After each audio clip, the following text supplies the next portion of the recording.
Hello, and it's been a minute. I took a little bit of a break and I'm back. I'm ready to go. Let's go ahead and dive right into another mystery pattern. My dog is playing with his toy right behind me. Yeah, right behind me. Okay, if you are new to this channel, I have a stack of patterns here that were put together for me. Anything that could give away what the pattern is, like titles, pictures, or little hints within the pattern, to the best of my son's ability, have been blacked out. We won't know what it is until we're done. Not every pattern has a picture, but we do have some pictures. I just don't have them with me. The majority of our patterns are from the 1840s, so let's just dive right in. Been too long since we heard this bowl shaking around. Okay, number 12, 7, 9. Okay. Well, where is 12? Uh-oh.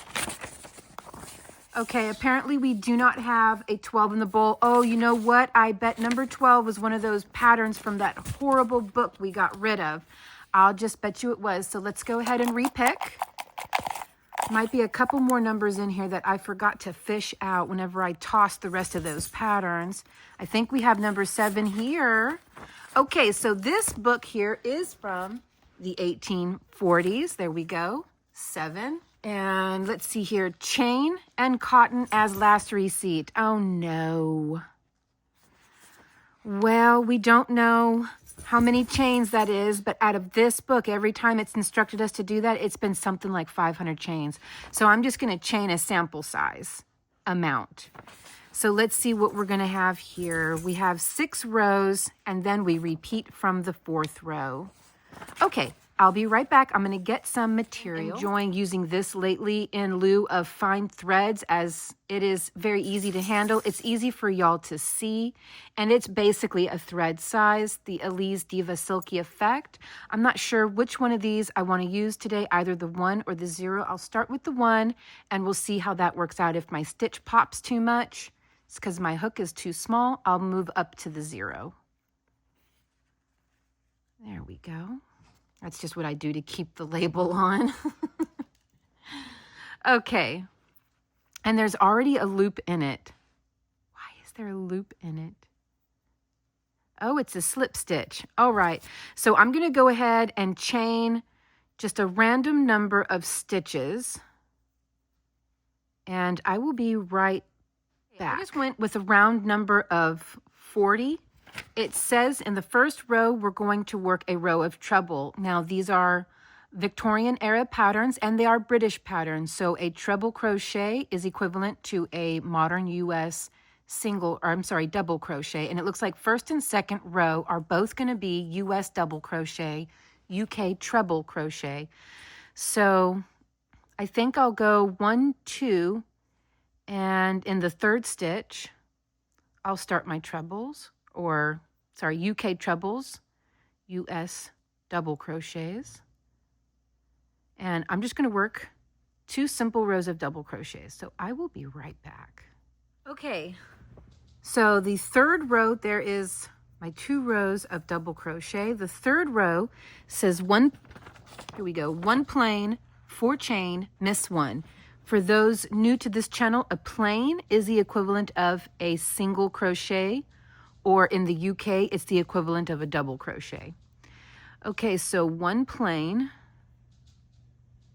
4 chain, 2, 3, 4, miss 1, so miss this one, and work a plain, 1, 2, 3, 4, skip the next stitch.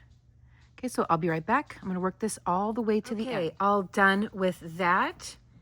Now, next row, 4th row, 1 chain, 1 plain.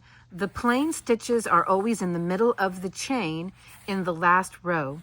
4 chain, miss 5, 1 plain, 4 chain, miss 5, 1 plain, 4 chain, miss 5, 1 plain, turn back so as to work on the 4th row. Okay, so we're going to start with 1 chain, 1 plain. So 1 chain, 1 plain.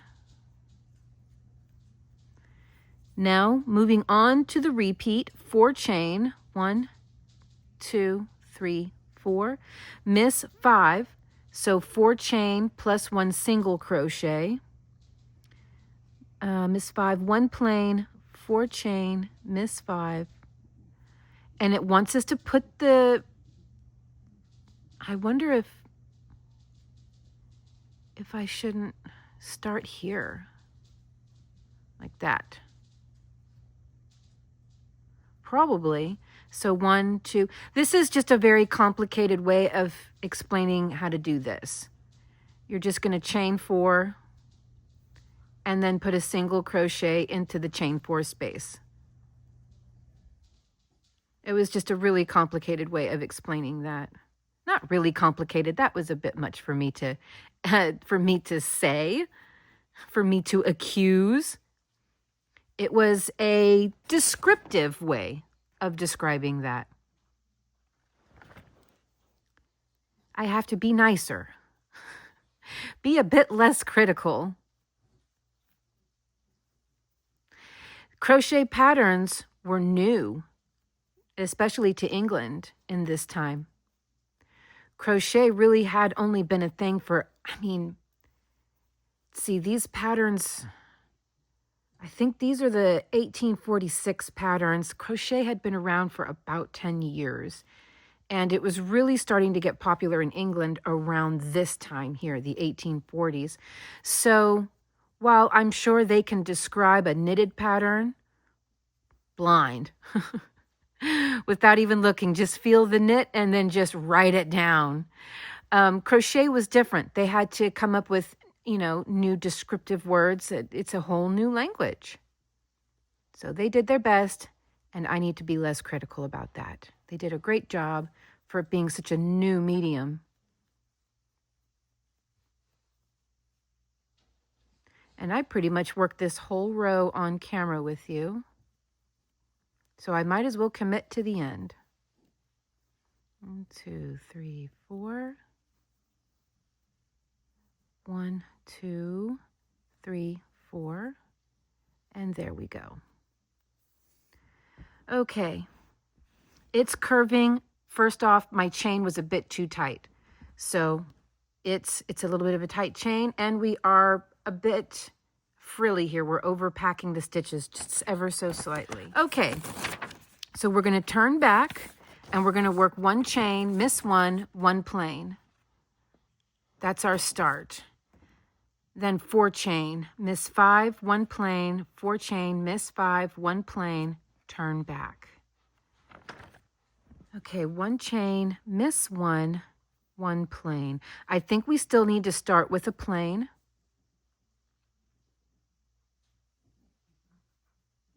With a single crochet. Work 4 chains, 1, 2, 3, 4. Now we work the miss 1, 1 plain, which will put us in the middle.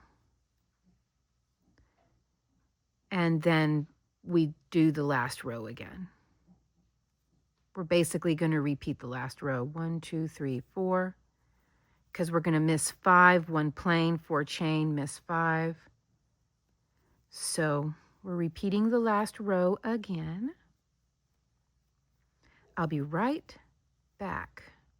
I wish I had started with the looser chain. It would make stretching this out a lot easier because it just wants to curve. Oh well. Okay, now for the 6th row. 1 chain, miss 1, 1 plain, 4 chain, miss 5, 1 plain. Work 6 shepherd stitches. That would be slip stitches down the side of Van Dyke. I don't have any Van Dykes. Maybe. Do they consider, like, I don't know, what do you consider a Van Dyke in this? This forms 1 Van Dyke. What? All right, let's take this one step at a time. I'm going to start with a single crochet again. 1 chain, miss 1, 1 plain, 4 chain, 1, 2, 3, 4. Miss 5, 1 plain. You know what, let's start here, like I have been. 1, 2, 3, 4. Okay. Then work 6 shepherd stitches down the side of Van Dyke so as to bring the thread to the 3rd row. This forms 1 Van Dyke. Repeat the 4th row. Oh, I'm stuck. Do I work this all the way to the end? Probably. And then work down the side. 6 slip stitches down the side.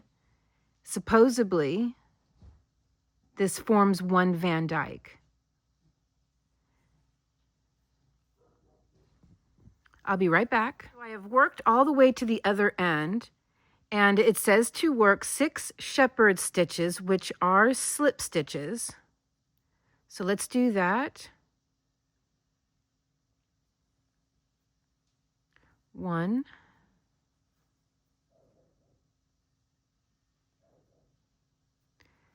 2,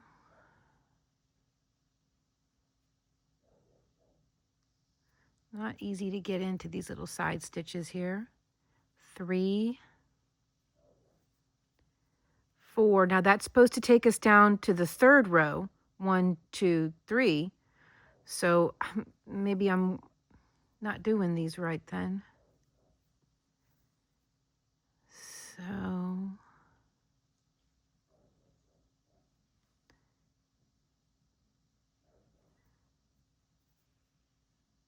1, 2. Pretty much doing exactly what I did before. 3. Okay. Nope. Just doing anything to make 6. Okay, that's 4. No, 3. 4.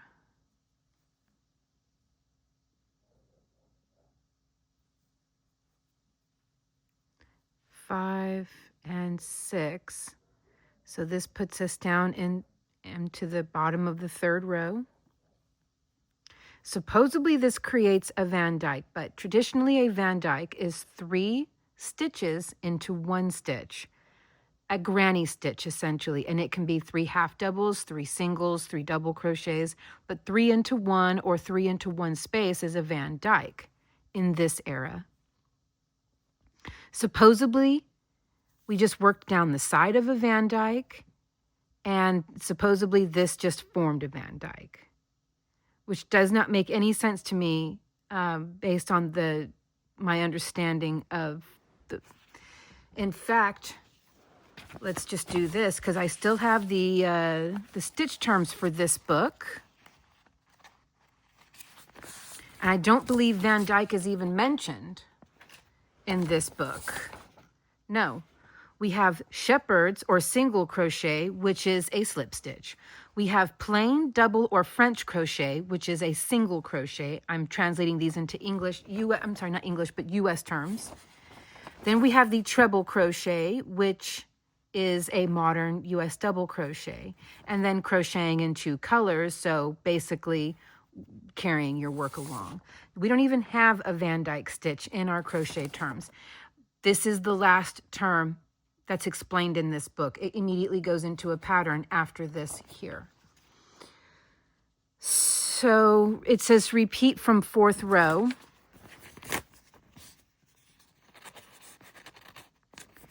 And the 4th row is this row right here. So I am at a loss now. Now I'm at a loss. Well, with this size thread I used, you can make a little cuff for a small child. Stitch that to the end of a sweater or a little hoodie jacket. Very cute. See there? That would make a really cute little cuff with the size thread I just used. But yeah, that's it. That's the end of the pattern. So I don't know what to do now. And this book, if it does have pictures, I don't own them with my copy of this book. I'll be right back. I'm going to go get the title because I'm absolutely stuck. Okay, it is called an open, there we go, open Van Dyke edging. So I was right at the beginning whenever it said chain and cotton as last receipt usually starts with 500 chains.